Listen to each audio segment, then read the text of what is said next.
High, welcome to দৃশ্যান মোর।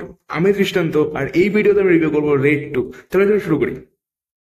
তো যদি আমি এক কথায় বলি, রেড টু হচ্ছে রেড ওয়ানের থেকে কোনো কোনো অ্যাসপেক্টসে কিন্তু বেটার, বা বেশ কিছু অ্যাসপেক্টস থেকে বেটার।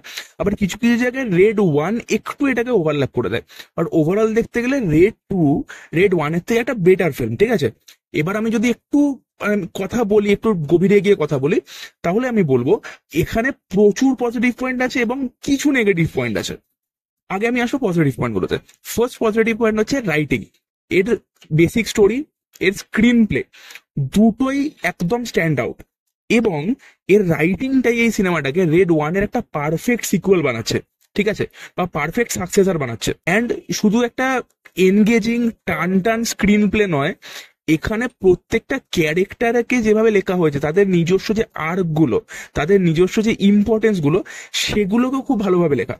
এখানে ড্রামাটাও যেরকম ভালোভাবে লেখা, এখানে রেডটাও যেরকম ভালোভাবে লেখা, এখানে কিছু মাসি সিনস আছে বা বেশ ডায়লগ বাসি আছে, সেগুলো যে যতটা ভালোভাবে লেখা, ইকুয়ালি এখানে কমেডিটাও কিন্তু খুব ভালোভাবে লেখা হয়েছে।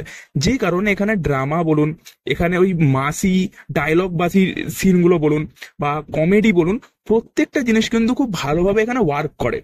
শুধু তাই নয়, কমেডির ক্ষেত্রে আমি স্পেসিফিক্যালি বলবো সৌরভ শুক্লা এবং যিনি এখানে লাল্লান, মানে রেড ওয়ানের যে আইটি অফিসার ছিল, সেকেন্ড লিড ছিল, এই দুজন যেভাবে তাদের এই কমেডি পোর্শনটাকে হ্যান্ডেল করেছেন, that is very good. And প্রচন্ড পরিমাণে এনগেজিং এর ওই দুটো, বা এন্টারটেইন, বা আপনাকে হাসায়, প্রচন্ড পরিমাণে হাসে, খুব ভালো ওয়ার্ক করেছে তাদের পারফরমেন্সের জন্য স্পেশালি। দ্বিতীয়ত আমি আসবো পারফরমেন্সেস।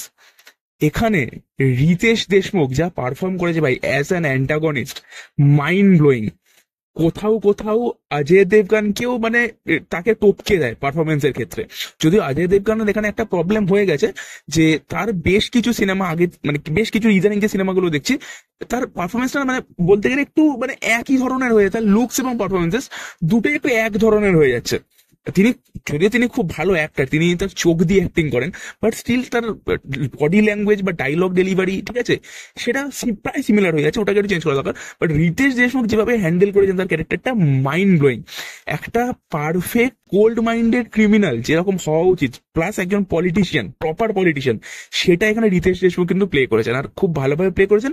তার ক্যারেক্টারটা ভাই দারুণ। ইভেন রিসেন্টলি কিছু বেশ সিনেমাতে আমরা বলি যে যে হিরোর সাথে ভিলেনের যে টাসেলটা ভালো করে হলো না, হিরো অনেক এগিয়ে আছে, ভিলেন অতটা ইম্প্যাক্টফুল না। এখানে সেটা নয়, এখানে যেহেতু ভিলেন প্রচন্ড ইম্প্যাক্টফুল, দ্যাটস ওয়াই হিরো এবং ভিলেনের টাসেলটা কিন্তু দেখতে ভালো লাগে। তার সাথে একটা যে মানে ফার্স্ট হাফটা আমি যদি বলি, first half till the interval কিন্তু হিরোর একটা ডাউনফল হয়, ঠিক আছে, যেটা রেড ওয়ানে হয়নি খুব একটা। হিরোর একটা ডাউনফল হয়।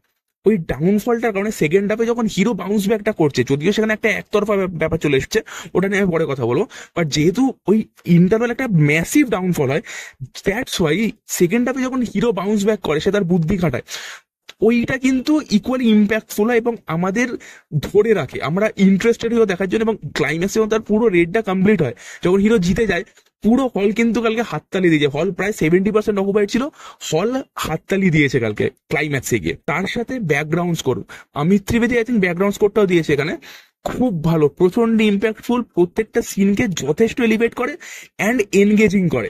অ্যান্ড ওই ব্যাকগ্রাউন্ড স্কোর গুলোর জন্য কিন্তু সিনগুলো আরো বেশি ইন্টারেস্টিং অ্যান্ড কানেক্টেড হয়ে যায় অডিয়েন্সের সাথে। আমার ব্যাকগ্রাউন্ড স্কোরের কাজ দারুণ লেগেছে। প্লাস রেড ওয়ানের ক্ষেত্রে আমি যদি বলি, রেড ওয়ানে যে রেডটা হচ্ছে সেটা কিন্তু একটা জায়গাতেই হচ্ছে, একটা বাড়িতেই হচ্ছে। কিন্তু এখানে যে রেডটা, সেটা কিন্তু একটা বাড়িতে সীমিত নয়, সেখানে অনেক জায়গায় অনেক কিছু নিয়ে রেডটা হচ্ছে। যে কারণে কিন্তু যেহেতু জায়গাটা পরিবর্তন হচ্ছে, স্কেলটা বাড়ছে, দ্যাটস ওই রেডটা দেখতে আরো মজা লাগে, ওই মজাটা আছে। পজিটিভ পয়েন্ট এই সিনেমাতে এইগুলো, যে পারফরমেন্সেস, এর রাইটিং, এর স্ক্রিন প্লে, এর ব্যাকগ্রাউন্ড স্কোর, কিছু কিছু জায়গায় টেকনিক্যাল দিক, প্রত্যেকটা জিনিস কিন্তু ইকুয়ালি দারুণ লাগে এবং স্ট্যান্ড আউট করে এবং রেড ওয়ানকে জাস্টিফাই করে। এবার যদি আমি নেগেটিভ পয়েন্টে আসি, নেগেটিভ পয়েন্টে আমার একটাই প্রবলেম আছে সিনেমাতে, সেটা হচ্ছে সেকেন্ড হাফে কি হয়। ফার্স্ট হাফে রিতেশ দেশমুখকে এতটা বেশি বিল্ড আপ দেবে এবং এতটা ডাউনফল হয়ে যাবে দেবগানের, যখন সেটা সেকেন্ড হাফে আসে না, সেকেন্ড হাফে ব্যাপারটা অনেকটা একতরফা হয়ে যায়, মানে অজয় দেবগানের সাইডই হয়ে যায় পুরো ব্যাপারটা। হ্যাঁ, রিতেশ দেশমুখ তার পারফরমেন্স বা তার ক্যারেক্টারের বিল্ড আপ দিয়ে যথেষ্ট হোল্ড করে রাখে এবং টাসেলটা দেখতে ভালো লাগে, বাট ওভারঅল আমি যদি বলি, তো ওটা যথেষ্ট একতরফা হয়ে যায়। কাজেই কি হয়, আমরা প্রেডিক্ট করে নিই যে এটা এরকমই হবে, ওটা ওরকম হবে। এটাই একমাত্র আমার নেগেটিভ লেগেছে। বাকি এই সিনেমাতে আমার কোনো দিক আমার খারাপ লাগেনি, প্রত্যেকটা দিকে এই সিনেমায় ভালো, যথেষ্ট এনগেজিং, ওয়েল রিটেন, খুবই ভালো রিটেন, মানে ইন্টেলিজেন্টলি রিটেন।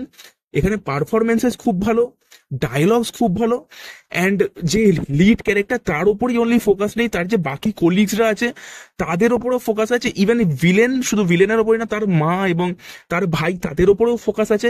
এবং এই টোটাল যে ভিলেন, ঠিক আছে, তার এই যে সিন্ডিকেটটা কিভাবে কাজ করে, এখানে যে মানি লন্ডারিং হয় বা গোল্ডের তস্করি সেটা কিভাবে হয়, ওই জিনিসগুলো প্রপারলি দেখানো হয়েছে। ওয়ার্ল্ডটাকে খুব ভালোভাবে বিল্ড করা। সো ওভারঅল এই সিনেমাটা রেড টু খুবই ভালো একটা সিনেমা, আপনারা অবশ্যই হলে গিয়ে দেখবেন। পার্ট ওয়ানের পারফেক্ট সিকুয়াল এবং সাকসেসর, প্রত্যেকটা দিক থেকে ভালো। ওই একটা নেগেটিভ পয়েন্ট বাদ দিয়ে আমার পার্সোনাল রেটিং সিনেমাটাতে 8/10। আপনাদের সিনেমাটা কেমন লাগলো আমাকে কমেন্ট বক্সে জানাবেন। আজকের জন্য আসি, দেখো অন্য কোনো ভিডিওতে। টাটা।